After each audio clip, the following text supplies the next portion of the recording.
Цахилгаан шатны этикет. Орон сууц байгууллага дээр цахилгаан шатыг хүн бүр ашигладаг. Иймээс тухайн хүний соёлыг илэрхийлдэг бас нэг зүйлийн нэг нь цахилгаан шат ашиглах буюу цахилгаан шатны этикет юм а. Энэ тэргуунд цахилгаан шат ашиглахдаа хаан зогсох вэ гэдэг их чухал. Ихэнх тохиолдолд хүмүүс цахилгаан шатны хаалгыг таглаж олуулаа бөөгнөж зогсдог бөгөөд үүнээс болж хаалга нэгдэнгүүт хойшоо болох хажууд байгаа хүний түлхэх зэрэг алдаа гаргаж эхэлдэг. Иймээс цахилгаан шатны хаалга нэгдэхэд хэн нэг нь гарч ирнэ гэсэн ойлголтоор зам тавьж лифтний аль нэг талд зогсно. Лифтний хаалга хурдтай хаагдаж хэн нэгнийг хавчих тохиолдол гардаг. За түүнээс болж хүмүүс лифтэнд сууж амжихгүй гэсэн айдаснаас бас болж хурдан орохыг эрмэлздэг.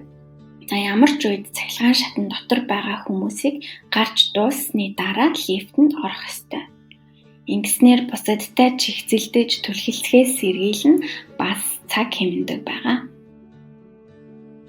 Цахилгаан шатанд орсон хойноо боломжоор дараагийн хүмүүсийг оруулах үүднээс зай гаргаж зогсно. Гэхдээ хэн нэгний биед хүрэхгүй бусдад саад болохооргүй зогсно. Хэрвээ цахилгаан шат нэгэнд дүүрсэн бол заавал суух гэж зүтгэх хэрэггүй, цаг хугацаа хэмнэх үүднээс дараагийн цахилгаан шат ирэхийг хүлээгээрэй. Зарим тохиолдолд хамт явж буй хэн нэгнийг хүлээж цахилгаан шатыг явуулахгүй бусад хүмүүсийг хүлээлгэх нь бол бүдүүлэг үйлс байдаг. Харин цахилгаан шатанд ганцаараа байгаад хэн нэгэн хүн ирэх хүлийн чимээгээр сонсоод хүлээх нь бол бусдад хүндэтгэлтэй хандаж буй илэрхийлэл юм а. Бидний өдөр тутмын амьдралд хэн нэгэн цахилгаан шатанд буруу товчлуур дарж бусдыг бохимдуулах явдал бишгүй тохиолддог. Энэ бол энгийн юм шиг боловч зарим хүмүүсийн мэддэггүй зүйл байдаг. Ингээд ямар үед аль товчийг дарах тухай ярилцъя. Цахилгаан шат дуудахдаа доороос дээш явах гэж байгаа бол дээш заасан сумтай товчлуурыг дарна. Хэрвээ дээрээс доош буух гэж байгаа бол доош заасан сумтай товчийг дардаг. Цахилгаан шатны товчлуурт ойр биш бол бусдаас уучлаарай дараад өгнө үү гэж гуйна, мөн баярлаа гэж заавал хэлээрэй. Түүнчлэн хөгжлийн бэрхшээлтэй эсвэл том уут тортой зүйл барьсан мөн ахмад хүмүүст төр хүлээлгэх товчлуурыг дарж өгч тусалж байгаарай.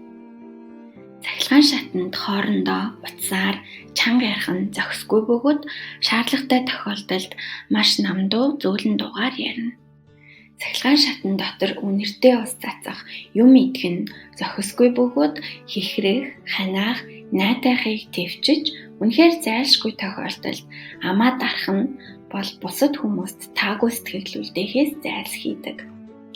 Цахилгаан шатнаас буух давхартай нь болоогүй бол хүмүүс гарч орох сэмхийгээр цахилгаан шатны хойд талд барайцлахын зүйтэй. Хэрвээ ард зогсож байгаа хүн гарах гэж байгаа бол та цахилгаан шатнаас бууж хүмүүсийг гаргаад буцаж суух нь бусдыг хүндэтгэж буйг харуулдаг.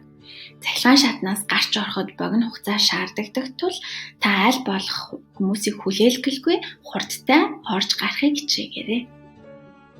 Урсдаг шатн дээр мөн л ард байгаа хүмүүсийг хүлээлгэлгүй түргэн гарч зогсдог. Урд зогсож байгаа хүний ард 1-2 хоосон шат үлдээж цай барьж зогсоорой. Яарч байгаа учир урсдаг шатн дээр алхаж яваа хүмүүс байж болно. Эдгээр хүмүүсийн замыг таглахгүй тулд шатны баруун талыг барьж зогсдог.